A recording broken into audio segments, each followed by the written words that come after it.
ناصر کی نظر سے چینل میں آپ کا استقبال۔ آج ہم مفتی انیس الرحمن صاحب کے ساتھ بیٹھے ہیں، ان سے کچھ گفتگو کرنے والے ہیں۔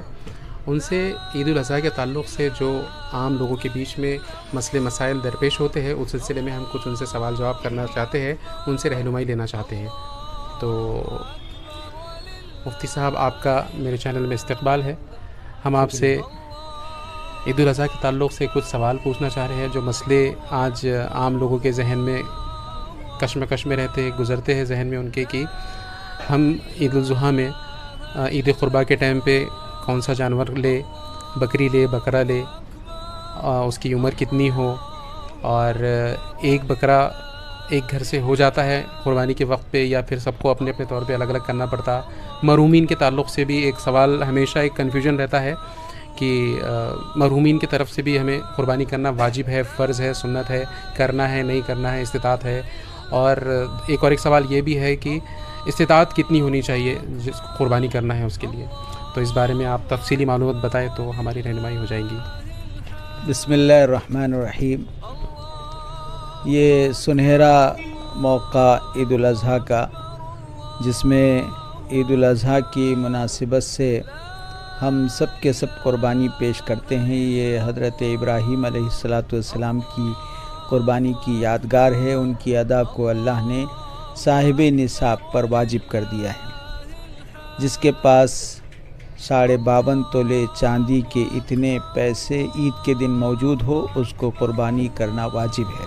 یعنی 50,000 روپے کے قریب ضروریات کے علاوہ جس شخص کے پاس موجود ہے، اس پر قربانی واجب ہے۔ قربانی کے لیے بکرا ہی ضروری نہیں ہے، بکری کی بھی قربانی کی جا سکتی ہے، وہ اگر قربانی کے شرائط پر موجود ہے۔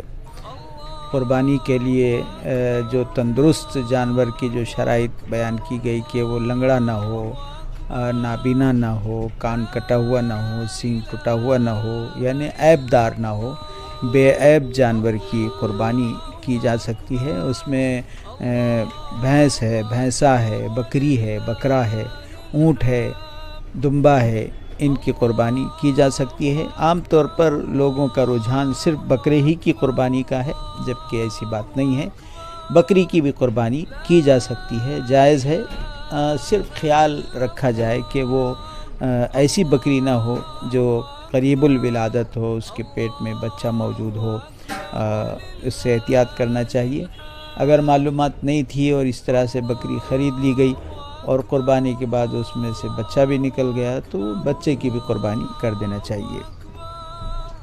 اس موقع پر 9 دن، یہ 10 دن پورے ذی الحجہ کے بہت اہم ہے۔ 9 دن کے روزے بھی رکھے جا سکتے، خاص طور پر عرفے کا روزہ بہت اہم ہے۔ اس کی بڑی فضیلت احادیث میں ذکر کی گئی ہے۔ سال بھر کے گناہ، صغیرہ گناہوں کے معاف ہو جانے کی بات احادیث میں ذکر کی گئی ہے۔ اس لیے سب کو عرفے کا روزہ ضرور رکھنا چاہیے۔ پتہ نہیں دوبارہ عرفہ زندگی میں ہم کو ملے نہ ملے۔ وہاں حرم پاک میں ہم سے ایک دن پہلے پورے لاکھوں کی تعداد میں لوگ عرفات میں ہوتے ہیں، وہاں وہ روزہ نہیں رکھتے، عرفات میں وہ دعائیں کرتے ہیں اور عبادت میں مگن ہوتے ہیں۔ یہاں ہم اس دن، جس دن سارے لوگ عرفات کے میدان میں ہوتے ہیں، عرفے کا دن ہمارے لیے روزے کا دن ہے۔ ہم سب کے سب اس دن روزہ رکھیں اور تکبیر تشریق کا اہتمام کریں۔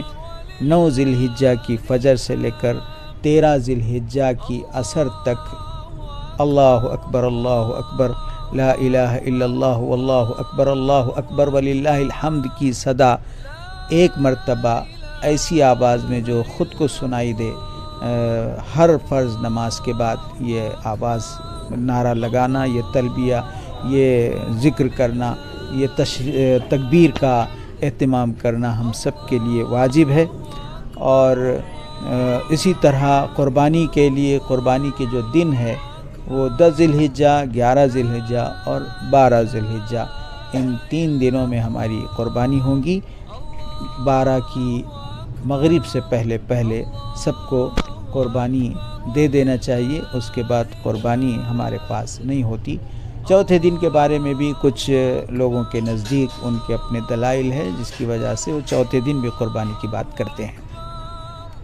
ایک سوال اکثر ابھی چل رہا ہے کہ بتایا جاتا ہے کہ اگر کسی نے ایک بکرا یا بکری اپنے گھر سے قربانی کے لیے قربان کر دی تو سارے گھر کے افراد کی طرف سے وہ ہو جائیں گا. اس بارے میں تھوڑی رہنمائی کیجیے. یہ غلط فہمی بعض لوگوں کو ہوئی. جناب رسول اللہ صلی اللہ علیہ وسلم نے پوری امت کی طرف سے قربانی فرمائی. ایک بکرا پوری امت کی طرف سے وہ نفل قربانی ہے. نفل قربانی اگر پورا گھر صاحب نصاب نہ ہو اور وہ قربانی کرنا چاہتے ہیں تو پورے گھر کی طرف سے نفل قربانی ہو سکتی. واجب قربانی ہر فرد کو دینی پڑے گی. یعنی فردن جو بھی استطاعت جس کی استطاعت ہے اس کو اپنی اپنی قربانی کرنا پڑے گا.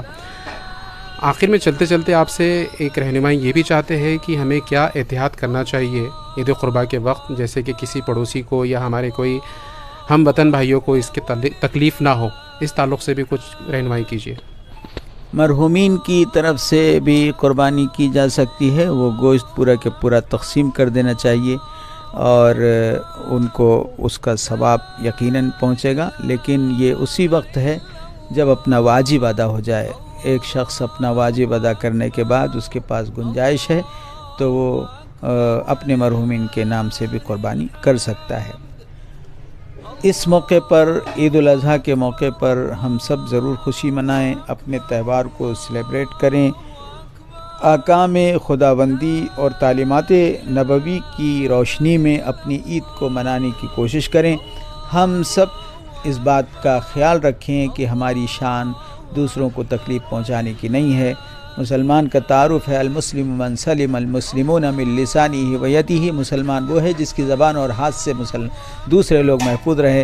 اور سرکار نے دین کا تعارف کراتے ہوئے فرمایا الدین النصیحہ, دین خیر خواہی کا نام ہے, دوسرے کے بھلا چاہنے کا نام ہے. اس لیے ہم سب اس موقع پر چونکہ قربانی کے بعد جانور سے نکلنے والی غلاظت کہیں بھی کوڑا دان میں, گھر کے باہر, محلے میں ڈال دی جاتی ہے. ہر آدمی اگر اس کا خیال رکھے کہ وہ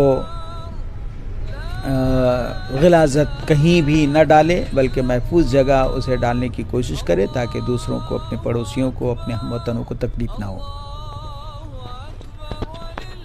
تو یہ تھے مولانا مفتی انیس الرحمان صاحب جنہوں نے ہمیں بہت قیمتی معلومات دی ہے. ان کا ہم بہت شکر گزار ہیں. شکریہ.